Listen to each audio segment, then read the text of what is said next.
ویشتم نوم د الله سبحانه وتعالی الصمد. الصمد په صاد باندې الصمد. دلیل په دې نوم باندې الله سبحانه وتعالی په سورة الاخلاص کې وایي قل هو الله احد الله الصمد. الله الصمد. صمد دا الله دا کریم نوم دا دی ډېرې معنی دي. بعض به دې موږ ذکر کو. الصمد په معنا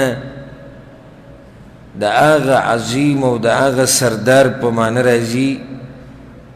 چې د هغه خبره منلی کېږي او کېږي هغه څه چې څه هغه ووایي. دا معنی ده یوه په صمد کې. هغه څوک چې د هغه خبره منلی کېږي او کېږي هم هغه څه چې هغه یې غواړي. دویمه معنی په دې کې دننه پرته ده وي الصمد هغه چاته ویلی کېږي چې خلک د حاجت او د ضرورت په وخت کې هغه ته واپس کېږي. اذا قصده الناس في حوائجهم. عرب وی بیت مسمود. دا کور مسمود کور دی. مسمود معنی دا ده چې د خلکو ضرورت شي نو خلک ورته راځي. نو په دې الصمد نوم کې دا معنی پرته ده هغه څوک چې خلک ورته په مصیبتونو کې او په حاجتونو کې واپس کیږي. الصمد کې دنه دا معنی پرته ده په لغت کې هغه شی چې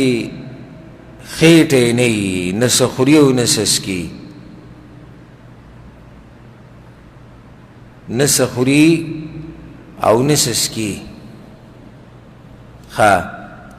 الصمد کې په لغت کې دا معنی پرته ده. علما وی الدائم الباقي همیشه پاتې کېدونکی الذي لا زوال له چې په هغه باندې زوال نه راځي. الصمد کې دا معنی دننه پرته ده په لغت کې الذي لا يخرج منه شيء هغه شی چې د هغې نه څه نه راوځي او نو ته څه دننه ورننوځي. ځکه عرب هغه کاڼي ته چې دوړه دننه نه راکاږي او دننه ورته نه ځي هغې ته الصمد ویلی کېږي. عرب ورته الصمد وایي. الصمد کې دننه دا معنی پرته د لغت په اعتبار سره هغه اوچت ډېر اوچت. ځکه عرب دنګې ځمکې ته صمد وایي. صمد د پلانې ځمکه صمد وایي. مطلب څه شو چې دا ځمکه دنګه ده اوچته ده. په صمد کې دننه دا معنی پرته ده عزتمن. عزتمن او اوچت. په صمد کې دننه دا معنی پرته ده د هر چا نه چې بیزاره وي. په صمد کې دننه دا معنی پرته ده چې مصیبت او حادثات پې نه راځي. مصیبتونه آفتونه عیبونه نقصانونه د هر څه نه پاک. الصمد کې دننه دا معنی پرته ده د لغت په اعتبار سره الذي يفعل ما يشاء ويحكم ما يريد. چې څه وغواړي هغه کوي او کومه فیصله چې وغواړي نو مقه فیصله کوي. دا د الله نوم دی الصمد او ما یې د معنی ذکر کړي د لغت په اعتبار سره. نو الله دی الصمد هغه سید چې هغه د ټولو نه اوچت دی. هغه عزتمن ذات چې هغه د ټولو عزتمنو نه اوچت دی. هغه عظیم ذات چې د هغه عظمت ته څوک نشي رسېدی. الله الصمد دی. مخلوقات ټول هغه ته واپس کیږي. په حاجتونو کې په مصیبتونو کې د ټول دنیا د ټول مخلوقات واړه او لوی انسانان زناور پیریان د ټول الله ته ضرورت لري د ټول حاجتمند دي او غریبانان دي او فقیران دي د الله په مخ کې الله په قرآن کې دا خبره ذکر کړې ده یا ایها الناس الله وی ای خلکو انتم الفقراء الى الله تاسو ټول غریبانان یې محتاج یې الله ته تاسو ټول حاجت لري الله ته تاسو ټول ضرورت لري الله ته الله الصمد دی یعنی پاک دی د مخلوقاتو د صفاتو نه دنه بګی دا خبر راله چې الله نه څه خوري نه څه څکي وهو يطعم ولا يطعم الله نور باندې خوراک خوري نور رزق ورکي خو هغه څوک څه نه ورکي الله نه څه خوري نه څه څکي الله الصمد دی نه چې څوک پیدا دی او نه د چا نه پیدا دی قل هو الله احد الله الصمد لم يلد ولم يولد نه د هغه نه څوک پیدا دی او نه چې څوک پیدا دی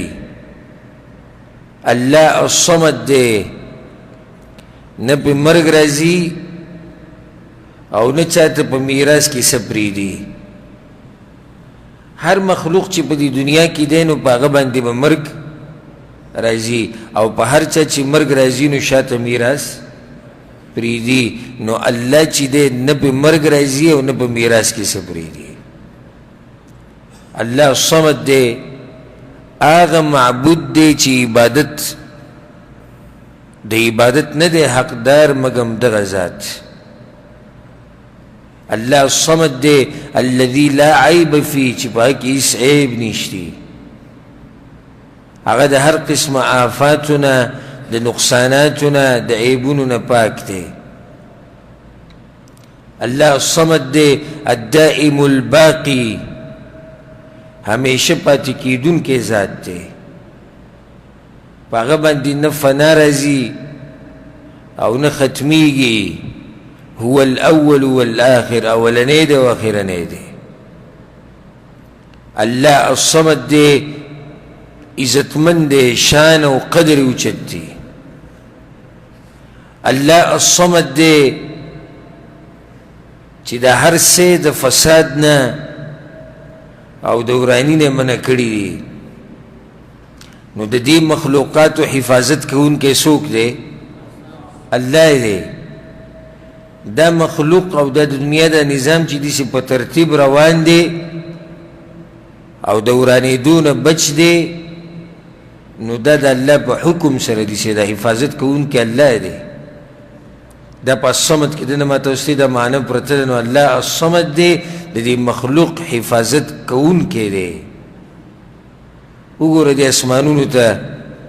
نه راپرېوځي ولې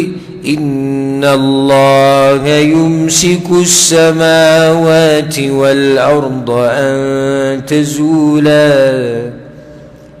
الله د ځمکې او اسمانونه رانیولي دي منع کړي دي دې نه چې ولي کله چې د الله حکم ورته وشي او آخرت راشي قیامت بیا خو به د الله په حکم سره ورانیږي خو د هغه وخته پورې د دې حفاظت کوونکی څوک دی هغه الله دی وګوره د الله دی پیدایش ته د مخلوق چې پیدا کړی دی څه عیب او نقصان پکې وښایه ځه صرف د اسمان ته به وګورو او صرف د اسمان دا مثال به واخلو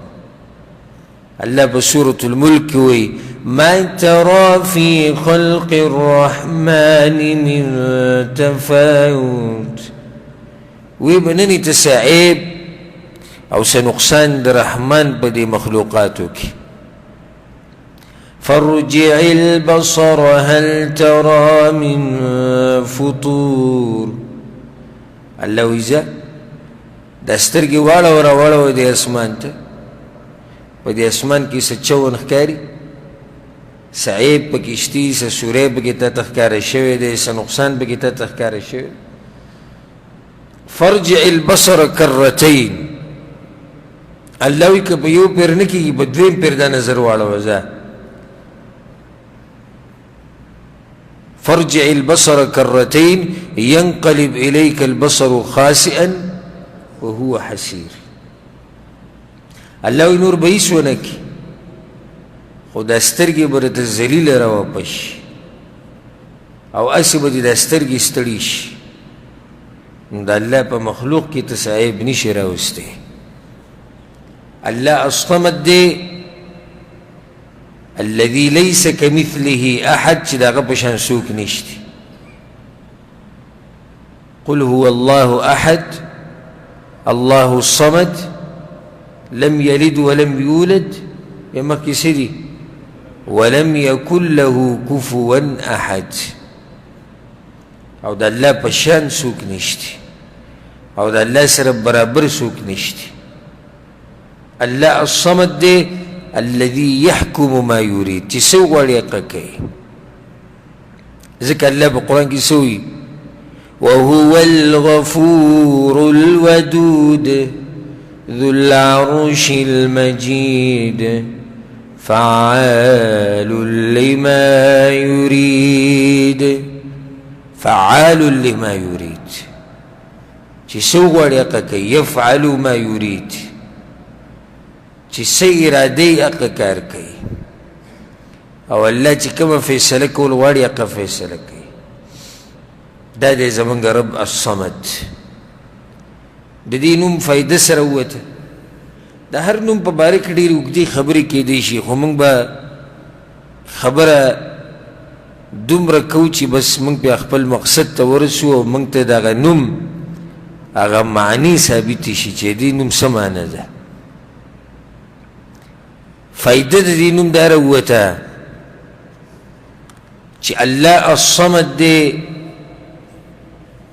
مطلب خلق هغه ته واپس کیږي په حاجتونو کې او په مصیبتونو کې نو بیا تصریف واپس کیږي هغه رب العالمین ته چې الله الصمد دی نو دا تندی دی چېرته د چا په در باندې ټیټ نشي ګورئ چې الله الصمد دی نو بیا د څه دپاره دا دربارونه او دا درګاهونه چې الله الصمد دی نو بیا د څه له غاړو ته تعویضونه پراته دي او ولې څاروي ته تعویض او ولې ګاډي ته تورې چړلې چې الله الصمد دی نو بیا ولې ستا زړه چې دی هغه د باباګانو سره او د پیرانو سره او د ونې او د ګټې او د قبرونو سره تړلی شوی دی چې الله الصمد دی او خلق په حاجتونو کې هغه ته واپس کیږي نو تم خپل حاجتونه هغه ته واپس کوه او هغه کم کار دی چې زمونږ د عربي نشي کولی یو کار خو داسې وښایې که نه زه یو کار داسې وښایې چې دا کار الله نشي کولی نو ځکه موږ به پلاني پسې روان یو د پلاني در له روان یو کار خو وښایې که نه یو کار وښایې چې ستا د عربي نشي کولی چې ستا اعتماد په تعویضونو او په کوډو په منترو باندې جوړ شوی دا فایده راووته دی نه چې الله الصمد دی نو بیا ته خپل حاجتونه صرف هغه ته واپس کوه بل چا ته یې مه واپس کوه بیا دا خبره ما ته اوس ته بار بار بیان کړې ده چې د الله سبحانه وتعالی دا خوښه ده چې هغه د خپلو صفاتو د اثرات په دې بندګانو کې ویني الا بعض صفات چې هغه په الله پورې خاص دي هغه د بندګانو سره نه ښایي بعض صفات داسې دي چې هغه د بندګانو سره نه ښایي بعض هغه دي چې بندګان یې په ځان کې راوستی شي فایده په کار چې د نوم نه موږ واخلو ځان داسې انسان کا چې خلک په مصیبتونو کې او په سختو کې تا ته د مرستې ووایي ته ورسره منډه وایي د ځان نه داسې کریم انسان جوړ کا چې د خلکو سره په مشکلاتو کې ولاړې د خلکو سره په سختو کې ولاړې بار بار ما دا خبره تاسو ته کړې ده چې ژوند هم دا ژوند دی چې انسان پکې د نورو خلکو د نورو مخلوقاتو په کار راشي. دا یو نیم سړی دومره بې خیره دومره بې خیره چې صرف د دغه فایده محدوده وي د ده ښځې ته رسي او بچو ته او مور پلار ته، بس نور ذره برابر خیر به په دې انسان کې ویننی. نه د چا سره په سخته کې ودرېږي، نه د چا سره په مصیبت کې ودرېږي، او نه څوک د ده کور ته او د ده بیټک ته ورځي، ځکه چې خلکو ته پته دی چې دا سړی د روپۍ سړی نه دی. ځان نه داسې انسان جوړ که چې هغه د دې مخلوقاتو سره مرسته کوي او منډې وهي او په زړه کې رحم او شفقت وي.